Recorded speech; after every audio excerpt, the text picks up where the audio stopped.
Good morning. I'm Harley Schlanger from the LaRouche organization with your daily video update for November 6th, 2024.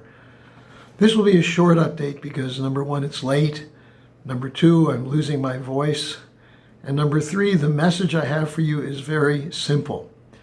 There was an outpouring of resistance yesterday, to the establishment in the United States.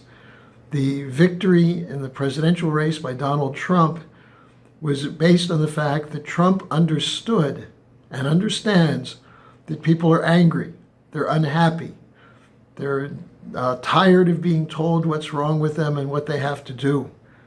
And there's a rebelliousness when people can barely cover their monthly costs and they're told they have to be more frugal and save more, or that the economy's in good shape, it's their own fault.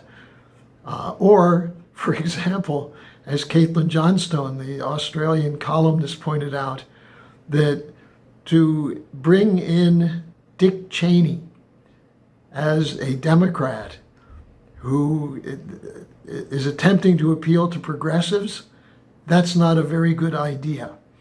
And so Kamala Harris and the Democrats are sinking. They were defeated. They're showing they're sore losers by not even showing up at their event. But clearly they underestimated the mood of the population. Trump did not. Also relying on people like Oprah Winfrey and Barack Obama to get out the vote, not a good idea. Now, what is it that people are angry about? War. Funding a war that can't be won. Taking money away from necessities such as infrastructure, such as healthcare, to fight a war against Russia when there's no inherent animus between Russia and the United States. So the first question for the newly elected President Trump is, will he follow through on his pledge that he'll go to Russia and Ukraine and negotiate an agreement? We need diplomacy. Hopefully he'll do that. That would be the first thing that he should do. Now, the second question then, do you understand, President Trump, that when you say you're anti-war, you can't be anti-war and pro-Netanyahu? Netanyahu is conducting a genocide against the Palestinians.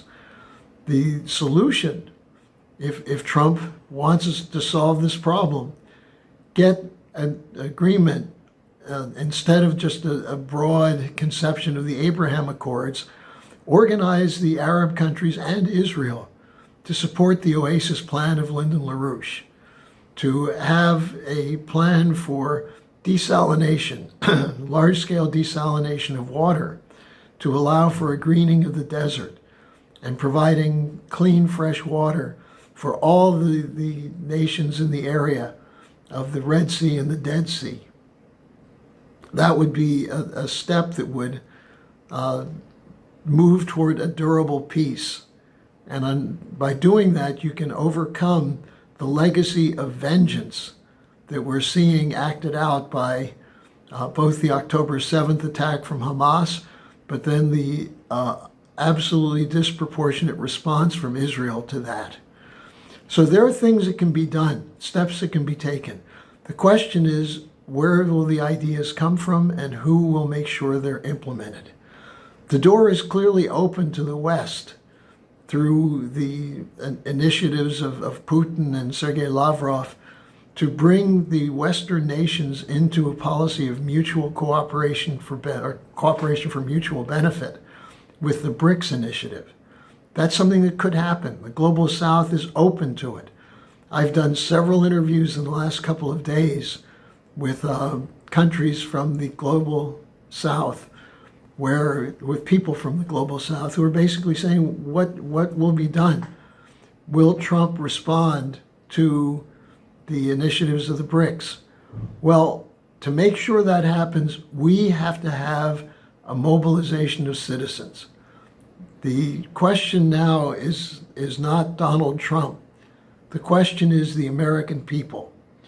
He had confidence that the American people would rebel against the establishment, the corrupt, immoral establishment typified by the intelligence community the Tony Blinken, Jake Sullivan crowd.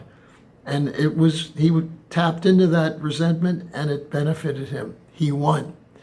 Now we've got to make sure that resentment is turned into something positive. And that's the LaRouche program, the Oasis plan,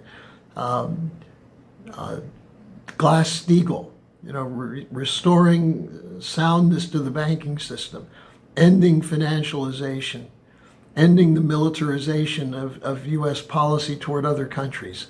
There are many, many things that we'll be discussing in the days ahead and that we're discussing right now. I had several meetings this morning already with people in Germany saying, what does this mean for us that Trump is reelected?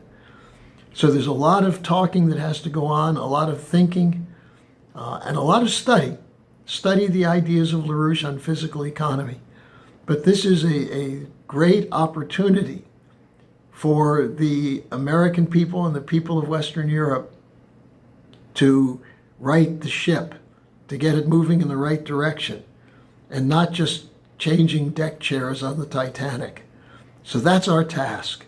I'll have more over the next couple of days, but I just wanted to get this out to you now, that this is a tremendous opportunity to realize the benefits of a new paradigm, of a shift to a new security and development architecture.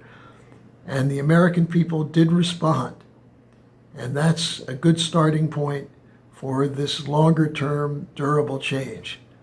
So thanks for joining me. Hopefully my voice will be better tomorrow and we'll have more chance to discuss more. Hello, thanks for watching. Be sure to like, subscribe, and hit the notification bell so you don't miss any of our videos. Support our independence to produce videos like these. Become a member of the LaRouche organization at thelarouche.org/member.